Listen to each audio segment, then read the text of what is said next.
Hola, mi nombre es Daisy Ríos de la Cruz. Les voy a platicar sobre la investigación que estoy realizando junto con la doctora Honorina Ruiz Estrada y la doctora Lidia Aurora Hernández Rebollar, el cual lleva por título Análisis de la construcción del concepto de integral definida en estudiantes de licenciatura basados en la teoría POE.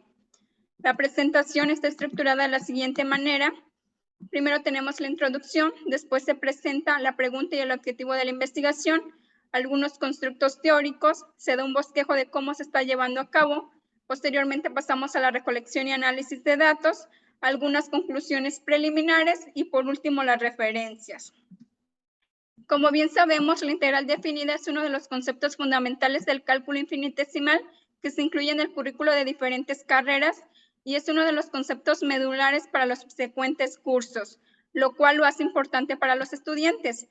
Sin embargo, diferentes investigaciones como Orton 1983 manifiesta que los estudiantes tienen dificultades para comprender a la integral como el límite de una suma y no son capaces de dar significado a los símbolos que utilizan. Por su parte, Lores y Santoja revela que algunas deficiencias en el aprendizaje se debe a que los estudiantes asocian a la integral con el cálculo de primitivas, el área bajo la curva y la aplicación del teorema fundamental del cálculo, aun cuando las condiciones no se cumplen. Un marco teórico sobre el cual se ha trabajado la comprensión de este concepto matemático es la teoría POE. Esto nos llevó a plantearnos la siguiente pregunta, que es ¿qué estructuras y mecanismos mentales evidencian estudiantes de la licenciatura en física de la Benemérita Universidad Autónoma de Puebla cuando resuelven actividades relacionadas al concepto de integral definida en el marco de la teoría POE? Para responder esta pregunta nos propusimos el objetivo de identificar y analizar las estructuras y mecanismos mentales que se observan en las respuestas de los estudiantes. Como ya se dieron cuenta, el marco teórico que sustenta nuestra investigación es la teoría de acción, proceso, objeto, esquema o por sus siglas APOE, desarrollada por Dubinsky y un grupo de colaboradores. En esta teoría, un estudiante puede aprender un concepto matemático mediante la construcción de ciertas estructuras y mecanismos mentales, las cuales son acción, proceso, objeto, esquema, y se logran mediante los mecanismos mentales de interiorización, coordinación, reversión, encapsulación y desencapsulación. Nuestra investigación es de corte cualitativo con una metodología de tipo interpretativa. Los informantes son 11 estudiantes de primer semestre de la licenciatura en física de la UAP que cursaron la materia de matemáticas superiores y en donde estudiaron el tema de integral definida. Estos son identificados con la letra E seguido del número 1 al 11. Nuestro proyecto está tomando como referencia la componente 2 y 3 del ciclo de investigación propuesto por la teoría POE. Recordemos que la componente 1 lo constituye el análisis teórico y este tiene como objetivo el diseño de una descomposición genética. Nosotros estamos utilizando la de Bernabé y colaboradores, quienes abordan la concepción dinámica del concepto de integral definida. En su descomposición genética, los autores consideran dos registros, el geométrico y el analítico. El geométrico, que lo identificamos con la letra G al final, podemos observar que el paso 1 consta de un conjunto de acciones, las cuales conducen a la acción de construir rectángulos usando una función escalonada realizada previamente. Mientras que el registro analítico, el cual identificamos con la letra A al final, este conjunto de acciones conducen a la acción de acumular valores. ¿Y quiénes son estos valores? El ancho del subintervalo por el valor de la función evaluada en uno de los extremos de los subintervalos. Posteriormente, el paso 2 en el registro geométrico se busca interiorizar las acciones realizadas en el paso 1 a un solo proceso para construir n rectángulos, mientras que en el registro analítico se busca interiorizar esas acciones para expresar esa suma acumulada en notación de sumatoria cuando los elementos de la partición es n. El paso 3 en el registro gráfico busca coordinar esas acciones interiorizadas e identificar el késimo rectángulo construido, mientras que en el paso 3 del registro analítico, calcular las dimensiones de este késimo rectángulo construido. A partir del paso 4 únicamente nos seguimos en el registro analítico y este busca concebir estas cantidades que se acumulan como una aproximación al valor total acumulado.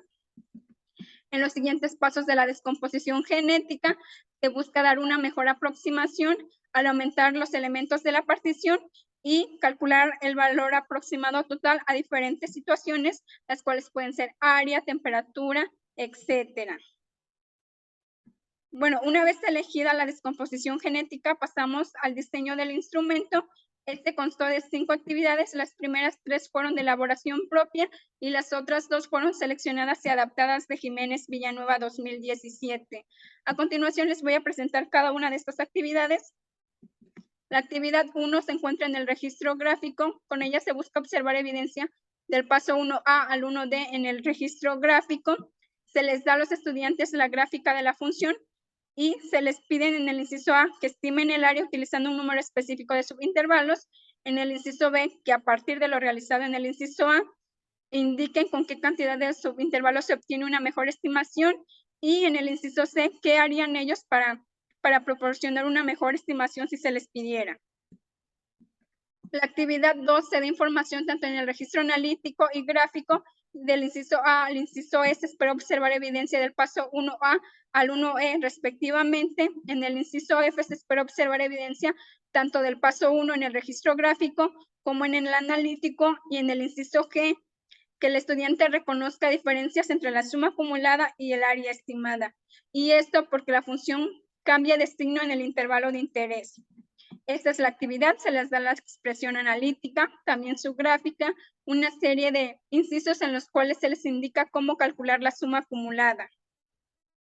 Posteriormente pasamos a la actividad 3, la cual se encuentra en el registro analítico. En el inciso B se espera observar evidencia del paso 1 en el mismo registro. En los incisos C y E, que los estudiantes reconozcan que en este caso la suma acumulada es una aproximación al área bajo la curva, y esto se debe a que la función únicamente toma valores positivos. En el inciso D, observar evidencia del paso 2 en el registro analítico. Esta es la actividad, se les da la expresión analítica a los estudiantes, se les piden que calculen la suma acumulada, que la expresen en notación de sumatoria y que establezcan la relación entre la suma acumulada y el área estimada. Después tenemos la actividad 4, la cual se encuentra en el registro gráfico. Se espera observar evidencia del paso 1 en este registro. Se les da la gráfica a los estudiantes, la cual representa la velocidad de un automóvil. Se les pide calcular la distancia recorrida después de un cierto tiempo y qué relación hay entre la distancia recorrida y el área entre la gráfica de la función y el eje X. Por último, tenemos la actividad 5, la cual se encuentra en el registro analítico. Se espera observar evidencia del paso 6A. Recordemos que este es dar un valor aproximado al total acumulado en diferentes situaciones. Aquí el contexto que se presenta es el cambio de temperatura. Se les da a los estudiantes la expresión analítica y se les pide que calculen cuánto aumentó la temperatura después de cierto tiempo. Aquí cabe señalar que estas actividades se aplicaron después de finalizar el tema de integral y se requirieron de 2 sesiones de aproximadamente 2 horas cada uno. A continuación les voy a presentar lo que se observó de la respuesta de los estudiantes respecto a la actividad 1. Observamos que únicamente en el inciso A se observó evidencia de algún paso de la descomposición genética. Recordemos que este pedía estimar el área de cierta región y se identificaron 2 categorías. La primera es que el estudiante traduce la función involucrada del registro gráfico al analítico, mientras que la 2, el estudiante resuelve la actividad en el registro que se presenta, es decir, el gráfico. En la siguiente tabla se presentan los pasos de la descomposición genética que se observaron en la respuesta de los estudiantes. El número 1 indica que se observó paso de la descomposición genética, mientras que el número 0 que no se observó. Además, con el color azul identificamos a la categoría 2, mientras que con el color amarillo identificamos a la categoría 1. Observemos que el estudiante E1 muestra evidencia de algún paso de la descomposición en el registro gráfico y también lo hace en el analítico. Esto es porque el estudiante inició resolviendo la actividad en el registro gráfico y posteriormente se cambió. De esta tabla podemos deducir que los estudiantes E2, E5, E8 y E10 resolvieron la actividad en el registro gráfico, mientras que E1, E3, E4, E6, E7, E9 y 11 lo hicieron en el registro analítico. Que los estudiantes E2, E8, E10 mostraron evidencia del paso 1 en el registro gráfico, mientras que E4, E7, E9 y 11 lo hicieron en el registro analítico. E5 no exhibe ninguna evidencia de ningún paso de la descomposición genética, y esto se debe porque el estudiante, para estimar el área, utilizó área de triángulos, rectángulos, cuadrados. E3 y E6 exhiben evidencia del paso 1A en el registro gráfico y no en el analítico. Esto no quiere decir que el estudiante no tenga construido este paso, sino que le fue más fácil extraer la información de un registro que de otro. Además, el cambio del registro del gráfico al analítico observamos que ocurrió en diferentes momentos. El primer momento fue al inicio de la actividad y aquí se encuentran los estudiantes E4, E7, E9 y 11. Y otro momento fue cuando los estudiantes requirieron el valor numérico de la función en alguno de los extremos de los subintervalos y aquí se encuentra E1, E2 y E6. A continuación les voy a presentar algunas respuestas de los estudiantes, las cuales son representativas de los demás. La primera respuesta que tenemos es de 10, quien se encuentra en la categoría 2, es decir, el estudiante resolvió la actividad en el registro gráfico. Para estimar el área, construyó rectángulos de base igual al ancho del subintervalo y altura, el valor de la función evaluada en alguno de los extremos de los subintervalos. Calculó el área de cada uno de estos y posteriormente la sumó. Con esto, el estudiante mostró evidencia del paso 1A al 1D en el registro gráfico. La otra respuesta que tenemos es el del estudiante E11, quien se encuentra en la categoría 1, es decir, inició resolviendo la actividad en el registro gráfico y posteriormente se cambió. El momento en el que se cambió este estudiante fue al iniciar la actividad. Fue el único estudiante que explicó la forma de deducir la expresión algebraica de la función, pero no lo hizo, porque recordemos que la actividad 1, lo único que le daba a los estudiantes era la gráfica de la función. Para estimar el área, el estudiante usó la suma de cantidades que se forman multiplicativamente y estos son el ancho del subintervalo por el valor de la función evaluada en uno de los extremos. Con esto, el estudiante mostró evidencia del paso 1A al 1E en el registro analítico. La otra respuesta que tenemos es del estudiante E11, quien se encuentra también en la categoría 1, pero a diferencia de la respuesta anterior, este estudiante se cambió al registro analítico al requerir el valor numérico de la función.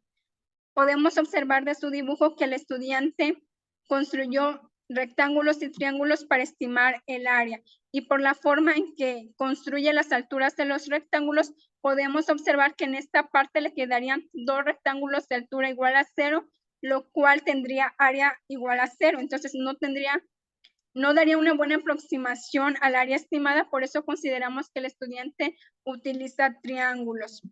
Calculó el área de cada uno de estos y posteriormente la sumó. Con esto el estudiante mostró evidencia del paso 1 en el registro gráfico y de los pasos 1B, 1D y 1E en el registro analítico.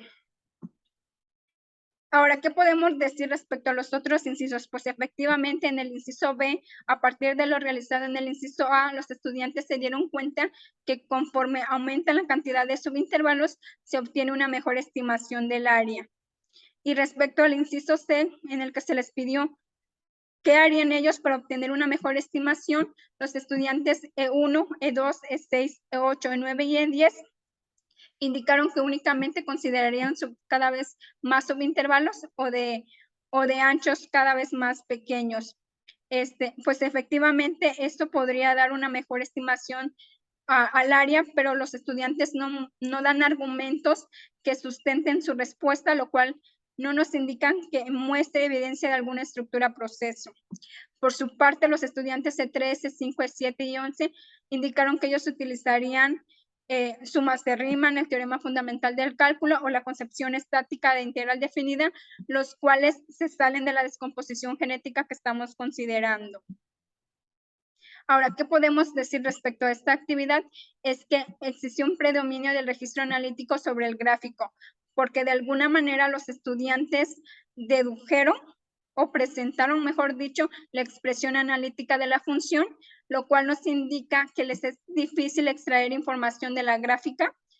Además, que 3 estudiantes mostraron evidencia de la estructura-acción en el registro gráfico, mientras que 4 lo hicieron en el registro analítico. Estas son algunas de las referencias utilizadas en la presentación. De mi parte es todo. Muchas gracias.